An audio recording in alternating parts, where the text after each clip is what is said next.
아브라함이 이에 번제나무를 가져다가 그의 아들 이삭에게 지우고 자기는 불과 칼을 손에 들고 두 사람이 동행하더니 이삭이 그 아버지 아브라함에게 말하여 이르되 내 아버지여 하니 그가 이르되 내 아들아 내가 여기 있노라. 이삭이 이르되 불과 나무는 있거니와 번제할 어린 양은 어디 있나이까. 아브라함이 이르되 내 아들아 번제할 어린 양은 하나님이 자기를 위하여 친히 준비하시리라 하고 두 사람이 함께 나아가서 하나님이 그에게 일러주신 곳에 이른지라. 이에 아브라함이 그곳에 제단을 쌓고 나무를 벌려놓고 그의 아들 이삭을 결박하여 제단 나무 위에 얹고 손을 내밀어 칼을 잡고 그 아들을 잡으려 하니 여호와의 사자가 하늘에서부터 그를 불러 이르시되 아브라함아 아브라함아 하시는지라. 아브라함이 이르되 내가 여기 있나이다 하매 다 같이 읽겠습니다. 사자가 이르시되 그 아이에게 내 손을 대지 말라. 그에게 아무 일도 하지 말라. 내가 내 아들 내 독자까지도 내게 아끼지 아니하였으니 내가 이제야 내가 하나님을 경외한 줄을 아노라. 아멘. 우리가 살다 보면 가장 중요한 한 가지가 발견이 됩니다. 그것이 바로 인정받는 것입니다. 사람에게 인정받는 것, 이것이 우리의 삶에 참 중요합니다. 사람의 기준으로 보면 인정받을 때는 언제인가, 그 사람이 정말 부지런하고 성실한 모습을 보일 때, 이럴 때 인정을 받을 수가 있습니다. 그리고 학생들은 정말 열심히 공부하고 부모님 말씀 잘 듣고 스스로 자기 생활을 하는 모습을 보면은 인정을 받을 수가 있습니다. 그리고 여러 가지 직장 생활을 하는 사람들은 또 직장을 위해서 정말 열심히 일하는 그 모습, 결국에는 성공하는 그 곳까지 가면은 인정을 받을 수가 있습니다. 또 더 나아가서 부자가 된다든지 성공한다든지 이런 모습을 보이면 사람들에게 인정을 받을 수 있습니다. 이렇게 사람들의 기준은 지금까지 몇 가지 살펴본 것처럼 이런 모습으로 사람들을 인정하고 그 사람에 대해서 이렇게 판단을 하게 됩니다. 여기서 우리가 정말 또 한 가지 중요한 것은 하나님께서 우리를 인정하고 계실까입니다. 여러분 어떻게 생각하십니까? 하나님께서 나를 인정하고 계시는가? 이 부분을 어떻게 우리가 알 수가 있을까? 이런 부분이에요. 사람에게 인정받는 건 정말 중요합니다. 그렇지만 더 중요한 것은 하나님께 인정받는 것이 더 중요한 사실입니다. 꼭 이 사실을 기억하시기 바랍니다. 그러면 하나님은 우리를 어떻게 인정하실까? 사람의 기준대로 성실하고 부지런하고 또 열심히 공부하고 공부 많이 하고 또 직장에서 성공하고 부자 되고 어떤 그런 기준이 하나님이 인정하는 기준일까? 이 부분인데요. 전혀 그렇지 않다는 겁니다. 하나님의 생각과 우리 사람의 생각은 분명히 다르다. 이사야 55장 8절 9절에 우리에게 말씀을 하고 있습니다. 그렇기 때문에 하나님께서는 우리를 어떤 기준을 가지고 인정을 하고 계실까? 이 부분을 오늘 우리가 꼭 알아야 되는 그런 내용입니다. 이런 모습을 사람의 생각이 아닌 하나님의 말씀을 통해서 우리가 살펴보면서 하나님이 이러한 사람을 인정하는구나. 이 부분을 꼭 마음속 깊이 깨달으시고 꼭 그와 같은 주인공이 되셔서 날마다 주님과 동행하는 저와 여러분 되시기를 주의 이름으로 축복합니다. 오늘 본문 말씀은 우리가 너무 잘 아는 말씀입니다. 설교에서도 너무 많이 하고요. 우리가 성경을 읽으면서도 또 묵상하면서도 암송하면서도 정말 즐겨 찾는 그런 말씀입니다. 그렇지만 다시 한번 우리가 말씀을 한번 생각을 하게 된다면은 이제 하나님께서 아브라함을 창세기 12장부터 보면은 아브라함에게 이제 약속을 하죠. 아브라함을 통해서 하나님께서 큰 일을 행하시길 그럴 계획이시기 때문에 먼저 아브라함에게 복을 줍니다. 그래서 이 아브라함이 복의 근원이 되게 해주고 아브라함 때문에 이제 열방이 복을 받게 하는 그런 약속을 쭉 하십니다. 하나님이 아브라함과 동행하면서 약속을 하나하나 이렇게 쭉 하고 계세요. 그리고 이제 하나님께서 아브라함의 그 믿음을 시험하기 위해서 오늘 본문 보니까 아브라함을 시험하기 위해서 아들 이삭을 바치라고 합니다. 그리고 모리아 산으로 가서 네 아들 이삭을 번제로 드려라. 여러분, 번제라는 것은 완전히 죽이는 거예요. 이때는 번제가 정확히 설명이 안 돼 있지만 레위기에 보면은 번제가 어떻게 드리는가를 설명을 하고 있습니다.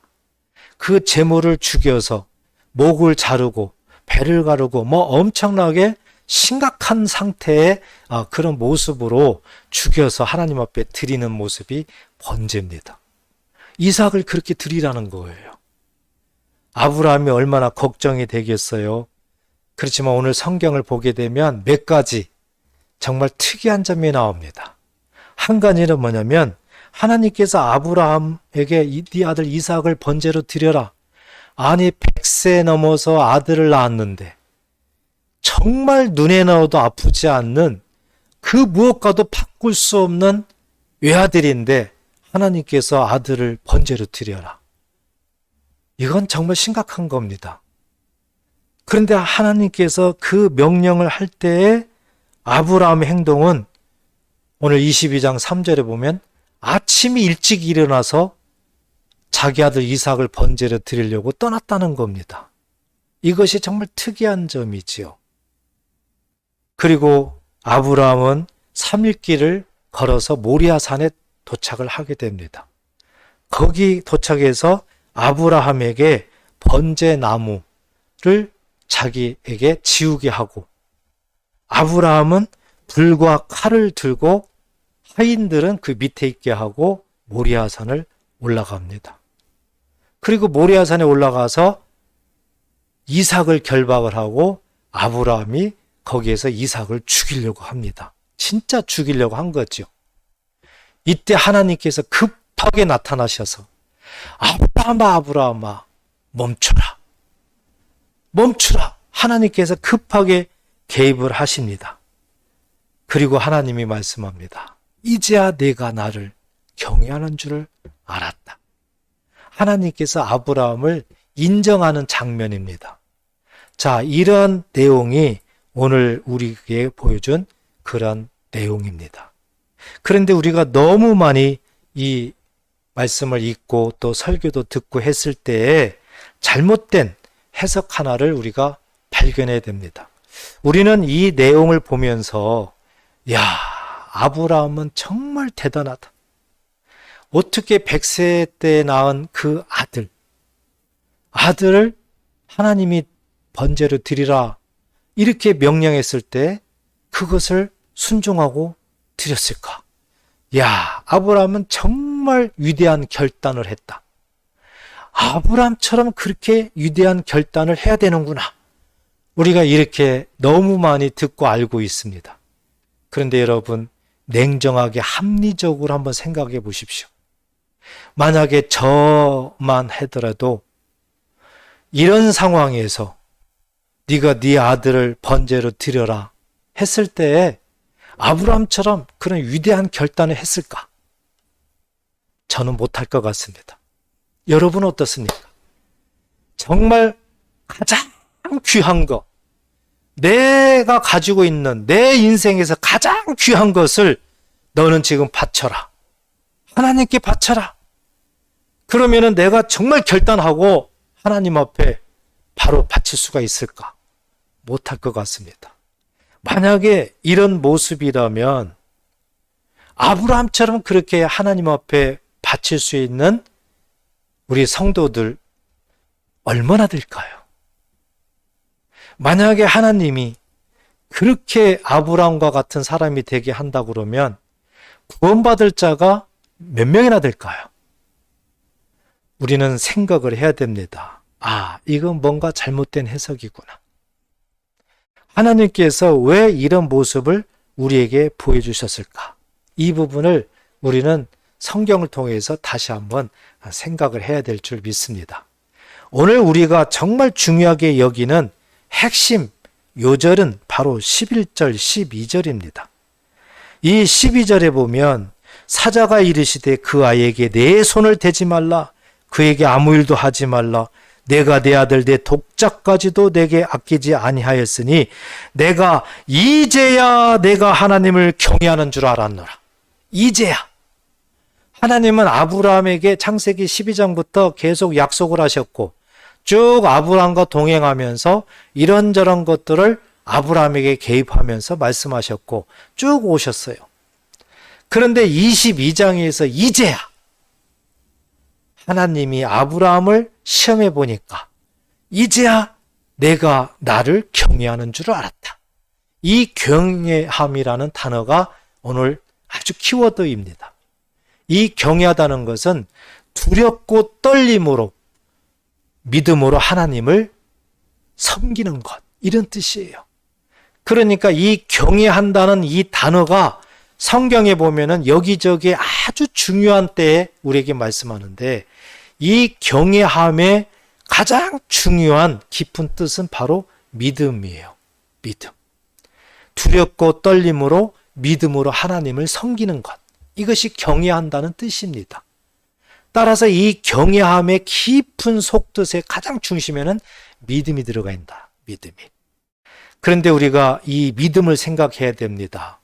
야고보서 2장 22절에 보면은 믿음은 행함과 함께 이른다는 겁니다. 행함으로 믿음이 온전해지느니라. 아멘. 이렇게 우리에게 말씀을 합니다. 그러므로 이 믿음은 반드시 행함이 동반된다는 사실이에요. 우리가 굉장히 믿음을 강조하죠. 여기저기 늘 믿음을 강조합니다. 아무리 믿음을 강조해도 지나치지 않습니다. 하나님의 마음에 가장 우리에게 하시고자 하는 가장 중심의 그 말씀은 바로 믿음을 가지라입니다. 그렇기 때문에 이 믿음은 반드시 행함이 동반된다. 그러므로 경외한다는 뜻은 바로 믿음과 행함을 우리에게 말씀하고 있습니다. 두렵고 떨림으로. 너무 가볍게 보면 안 돼요. 하나님을 두려워해야 됩니다. 하나님을 두려워하는 마음으로, 떨리는 마음으로, 말씀이 굉장히 두려워해야 돼요. 그런 떨리는 마음으로 믿음과 순종으로 하나님을 섬기는 것. 이것이 경외한다는 뜻인데 하나님은 아브라함에게 이제야 내가 나를 경외하는 줄 알았다. 이렇게 말씀을 합니다. 따라서 오늘날 저와 여러분들에게도 이렇게 하나님은 우리에게 말씀하시기를 기대하고 있습니다. 그러므로 우리가 하나님 앞에 경외하는 모습을 보이면 되는데 이 믿음과 순종으로 두렵고 떨림으로 하나님을 섬기면 저와 여러분들도 하나님 앞에 이제야 내가 나를 경외하는 줄 알았노라 인정하는 줄 꼭 믿으시기를 주의 이름으로 축복합니다. 그런데 이제 우리가 한 가지 생각해야 될 것은 믿음은 어떻게 형성되는가입니다. 여러분, 믿음은 어떻게 형성돼요? 하루아침에 형성될까요? 내가 나 믿음 가질 거야 이렇게 생각한다고 해서 믿음이 형성될까요? 그렇지 않습니다. 아브라함을 보면 우리가 알 수가 있습니다. 아브라함을 보면 창세기 12장부터 하나님이 나타나셔서 아브라함에게 엄청난 복을 말씀을 하고 약속을 합니다. 그리고 아브라함을 이끌어갑니다. 그러면 하나님이 우리에게도 그렇게 직접 나타나셔서 말씀하셨다. 우리는 바로 믿어질까요? 그 말씀에 목숨 걸까요? 아브라함을 보면 알 수가 있는데요. 이렇게 시간이 쭉 이제 지납니다. 그러면서 창세기 17장에 보면 하나님께서 이제 15절에 보면 아브라함에게 말씀합니다.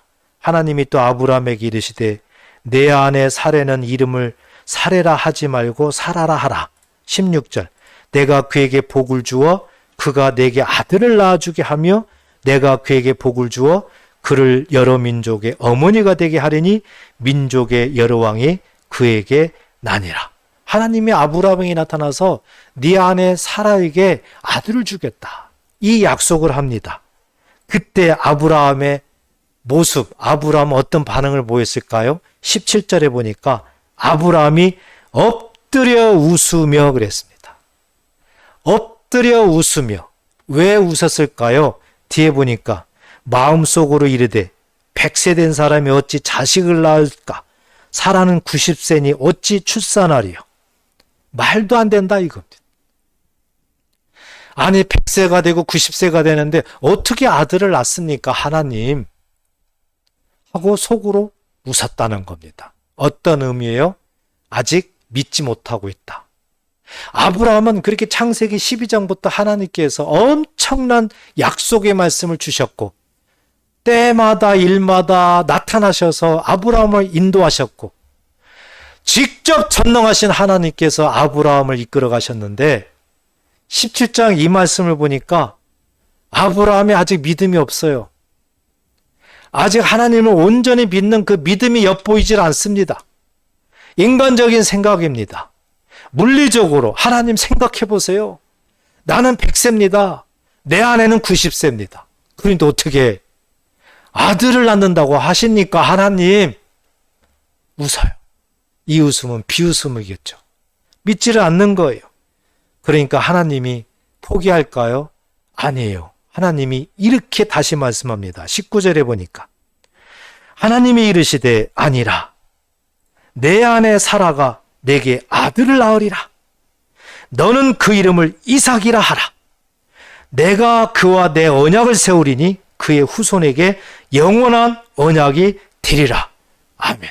하나님이 포기하지 않고 아브라함에게 더 폭을 넓고 깊게 말씀합니다. 네가 믿지 않느냐? 아니야. 분명히 사라가 아들을 낳아. 아들을 낳고 그 이름을 이삭이라고 해라. 네가 나를 믿지 않았기 때문에 그와 내가 언약을 하겠다. 여기서 그는 이삭이에요. 그의 후손과 영원히 언약을 하겠다. 여기서 그의 후손은 이삭의 후손입니다. 아브람과 대화할 때 이삭은 잉태하지도 않았고요. 이 세상에 없었습니다. 아브람과 하나님과의 그냥 만남이었어요. 이삭은 잉태하지도 않았고 태어나지도 않았어요. 그런데 하나님은 아브라함에게 있지도 않는 그 아들, 잉태하지도 않는 아들에게 잉태하겠다, 이삭이라 이름을 주겠다. 이렇게 하나님이 말씀하고 네가 나를 믿지 않으니까 네 아들 이삭과 내가 언약하겠다. 이삭의 후손들과 영원히 언약을 하겠다. 이렇게 하나님께서 더 깊이, 더 넓게 말씀하신 줄 꼭 믿으시기 바랍니다. 우리도 하나님께서 성경을 통해서 말씀할 때 어떤 것은 믿어지지만 어떤 것은 믿어지질 않아요. 이건 말이 안 돼요. 이건 내 생각으로는 도대체 이해가 안 가요. 그러면은 에이 뭐 이럴 수가 있어요. 그렇지만 하나님은 포기하지 않고 우리가 성경을 계속 읽다 보면 또 다른 말씀으로 우리를 더 깊게, 더 넓게 우리를 계속 인도하십니다. 하나님의 약속의 말씀은 반드시 이루어집니다. 믿으시기 바랍니다. 포기하지 않고 하나님 우리를 늘 인도하신다는 것입니다. 우리가 이런 믿음을 가져야 될 줄 믿습니다. 하나님께서는요, 이 아브라함이 아무리 말씀으로 약속해도 이렇게 믿음이 하루아침에 생기지 않는다는 것을 보여주고 있었어요. 다시 얘기해서 믿음은 하루아침에 생기는 것이 아니다. 믿음은 점차적으로 시간이 흐르면서 하나님을 경험하면서 하나하나 믿음이 생긴다는 사실입니다. 사랑하는 여러분, 믿음을 너무 급하게 생각하지 마십시오. 아무리 내가 신앙생활을 잘해도 어느 순간에 해를 느낄 때가 있어요. 왜? 나는 이렇게 신앙생활을 열심히 했는데 보니까 믿음이 없는 것 같아요. 믿음이 너무 부족해요. 그러면은 하나님은 왜 나한테 이러실까? 아, 나는 잘 안 되네? 이렇게 생각할 수가 있습니다. 그렇지 않습니다. 오늘 아브라함 보니까 하나님이 직접 나타나셔서 말씀하셨고 인도하시고 이런 상황 속에서도 어떤 환경에 부딪히니까 믿음이 없어 보입니다. 다 똑같습니다. 믿음은 하루아침에 생기는 것이 아닙니다. 믿음은 점차적으로 시간이 가면서 우리에게 생긴다는 사실입니다. 꼭 이 사실을 마음속에 기억하시기 바랍니다. 그렇지만 그래도 중요한 것은 아브라함을 보니까 믿음은 성장해야 된다는 거예요. 왜 그럴까요? 나중에 하나님께서 정말 말씀대로 사라에게 아들을 주셨어요. 창세기 21장에 보면은 사라에게 아들을 주셨고 아들이 태어났어요. 그런데 아브라함이 그 아들의 이름을 이삭이라고 졌습니다. 아브라함이 아들이 태어났는데 이름을 이삭이라 졌다. 어떤 의미입니까? 하나님이 네 아들을 주고 아들의 이름을 이삭이라 하리라. 이 말씀을 창세기 17장 19절에 있는 이 말씀을 기억하고 있었다는 사실이에요. 아브라함은 하나하나 믿음이 생겼고 그 믿음이 싹 터서 이삭이 태어나니까 우리 하나님 나에게 하신 이 약속의 말씀대로 그대로 행하셨구나. 아브라함은 아들이 태어나는 그 시점부터 믿음이 엄청 속도가 빠르게 성장한 줄 믿으시기 바랍니다. 그래서 그 아들도 이름을 이삭이라 했다. 이렇게 믿음은 반드시 성장해야 된다. 오늘날 우리에게도 믿음은 성장해야 됩니다. 예수를 믿고 신앙생활하면서 1년, 2년, 10년, 20년 아무리 시간이 지나도 믿음이 성장하지 않는다면 이건 어딘가 문제가 있습니다. 고장이 나 있습니다. 이건 자기 자신을 뒤돌아봐야 된다는 것을 우리에게 말씀하고 있는 겁니다. 그렇기 때문에 이 믿음이라는 것은 자꾸 성장해야 된다. 그러면 여러분 어떻게 해야 성장할 수 있을까요? 우리는 성경대로 하면 됩니다. 로마서 10장 17절에 보면은 믿음은 들음에서 난다고 했습니다. 뭘 들어요? 늘 하나님의 말씀을, 그리스도의 말씀을 들음으로 말미암아 믿음은 생긴다고 우리에게 분명하게 길을 가르쳐 줬습니다. 그렇기 때문에 할 수만 있으면 하나님 말씀을 들어야 됩니다. 할 수만 있으면 하나님 말씀을 자꾸 읽어야 됩니다. 그리고 자꾸 말씀을 묵상하고 말씀을 따라가려고 노력해야 됩니다. 그러면 자동적으로 하나님께서 우리에게 믿음을 선물로 내려주시는 줄 꼭 믿으시기 바랍니다. 오늘 말씀을 이렇게 보면서 가장 중요한 그런 키워드는 다시 한번 강조합니다. 11절, 12절이에요. 아브라함이 이삭을 바칠 때에 아브라함은 이른 아침에 일어나서 멈추지 않고 머무르지 않고 바로 모리아산으로 가게 됩니다. 그리고 거기에서 이삭을 죽이려고 합니다. 하나님께서 그때 아브라함에게 급히 나타나서 멈춰라. 이름을 2번 부른다는 얘기는 급하다는 얘기겠죠. 아브라함아, 아브라함아 이러지 않은 거예요. 아브라함아, 아브라함아 급한 거예요. 하나님께서. 만약에 아브라함이 이삭을 죽인다면 어떻게 될까요? 하나님의 약속은 거짓이 되는 거겠죠. 하나님은 약속의 하나님이신데 그러면 안 됩니다. 그러니까 이제 하나님이 급하신 거예요. 그래서 하나님이 아브라함을 막는 겁니다. 멈춰라. 내가 이제야 네가 나를 경외하는 줄 내가 알았노라 하면서 하나님께서 이 아브라함의 이 믿음과 순종을 보고 네가 나를 경외하는구나 하고 하나님께서 아브라함을 인정한 이 장면. 이 장면이 가장 중요한 오늘 핵심 키워드입니다. 우리에게 보여주고 있는 키워드예요. 그렇기 때문에 우리는 정말 이 믿음과 순종으로 하나님을 잘 경외해야 된다. 그러면 하나님이 나를 인정한다. 이것은 시대가 흘러가면서도 신약성경에도 이 말씀을 직접 하고 있습니다. 히브리서 11장 17절에서 19절 보면은요. 아브라함은 시험을 받을 때 믿음으로 이삭을 드렸고, 이 드리는 것은 행함이죠. 바로 순종을 얘기하는 겁니다. 그는 약속을 받은 자로 돼 그 외아들을 드렸느니라. 그에게 이미 말씀하시기를 내 자손이라 칭할 자는 이삭으로 말미암으리라 하셨으니. 그 당시에 아브라함은 사라 말고 하갈로 인해 가지고 이스마엘도 낳았어요. 그렇지만 하나님은 이스마엘은 후손이 아니다. 이삭이 후손이다. 이렇게 약속을 하셨습니다. 그래서 19절에 보니까 그가 하나님이 능히 이삭을 죽은 자 가운데서 다시 살리실 줄 생각한지라. 이게 아브라함의 믿음이에요. 하나님이 내 아들 이삭을 죽인다고 해도 하나님은 이삭을 반드시 살린다. 이 생각을 한 거예요. 이걸 묵상한 거죠. 이것이 아브라함의 믿음이었습니다. 반드시 이삭은 죽지 않는다. 죽더라도 하나님은 반드시 살려야 된다. 왜? 창세기 17장 19절에 이삭과 약속했고 이삭의 후손들과 약속했기 때문에 하나님은 그 약속은 반드시 이루신다. 이것을 아브라함은 생각했다. 그래서 비유컨대 그를 죽은 자 가운데서 도로 받은 것이라. 이렇게 히브리서 기자를 통해서 하나님께서 창세기 22장에 나오는 그 말씀을 다시 우리에게 재현시켜 주고 있다는 사실입니다. 여러분, 우리는 아무리 생각해도 뭐니 해도 믿음과 순종이 가장 중요하구나. 이것을 다시 한번 생각할 수가 있는 겁니다. 우리의 모든 신앙생활의 관건은 바로 믿음과 순종입니다.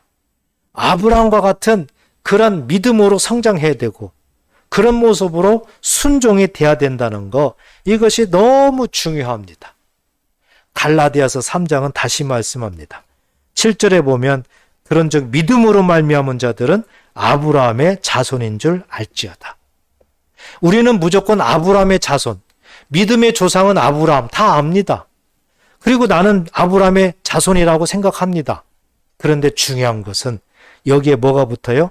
믿음으로 말미암은 자들. 그러니까 믿음이 있어야 아브라함의 자손이다, 그거예요.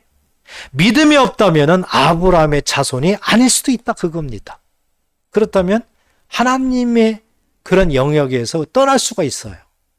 영역에 없을 수도 있습니다. 그거 우리가 잘 봐야 되는 거예요. 8절에 보면 또 하나님이 이방을 믿음으로 말미암아 의로 정하실 것을 성경이 미리 알고 먼저 아브라함에게 복을 전하되 모든 이방인이 너로 말미암아 복을 받으리라. 믿음으로 말미암아 모든 이방인이 너로 말미암아. 여기서 너는 아브라함이에요. 그런데 더 폭을 넓히면 여기에서 너, 창세기 그때 너는 바로 예수님을 예표하는 줄도 믿으시기 바랍니다. 예수님으로 말미암아 이 세상은 구원을 받고 복을 받으리라. 이렇게 또 우리에게 말씀을 하고 있는 겁니다. 그래서 정말 우리는 아브라함과 같은 그런 믿음을 가져야 된다는 것은 중요하다. 여러분, 우리가 이렇게 보게 되면 유전자 검사들을 가끔 하는 걸 보잖아요. 유전자 검사를 왜 합니까? 이 자녀가 내 아들인지 내 딸인지 부자 관계인지 부녀 관계인지 뭐 이런 것들을 확인하기 위해서 하는 검사가 유전자 검사잖아요. 그래서 그게 동일하게 나오면은 가족이다, 내 자녀다, 내 부모다, 이것이 확증되잖아요. 피가 같아야 되는 거거든요. 유전자가 같아야 되는 거예요. 그래야 내 가족이라는 겁니다. 이와 같이 똑같아요. 아브라함과 같은 믿음을 우리는 영적으로 그런 믿음을 가져 아브라함이 나의 조상이 되고 아브라함과 같은 복을 받는다는 사실을 꼭 믿으시기를 축복합니다. 그래서 우리는 이 아브라함, 이 모습을 우리가 계속해서 집중해야 되는 거예요. 그런데 여기에서 믿음의 눈으로 보면 우리에게 중요한 사실을 우리에게 발견하게 합니다. 바로 오늘 6절에 보면은요, 아브라함이 이에 번제나무를 가져다가 그 아들 이삭에게 지우고 이랬습니다. 바로 아브라함이 자기 아들 이삭에게 번제나무를 지우고 모리아산을 올라갑니다. 이 장면을 통해서 하나님과 예수님을 생각하게 하는 거예요. 하나님과 예수님. 바로 하나님께서 예수님을 이 땅에 보내셔서 구원을 이루기 위해서 십자가에 죽게 하십니다. 그 십자가에 죽는 그 모습을 보니까 예수님께서 십자가를 지고 골고다를 언덕을 올라갑니다. 골고다 언덕을 올라가요. 바로 이 모습을 하나님께서 이 아브라함 때 아브라함과 이 이삭을 통해서 그것을 생각하게 하고 있어요.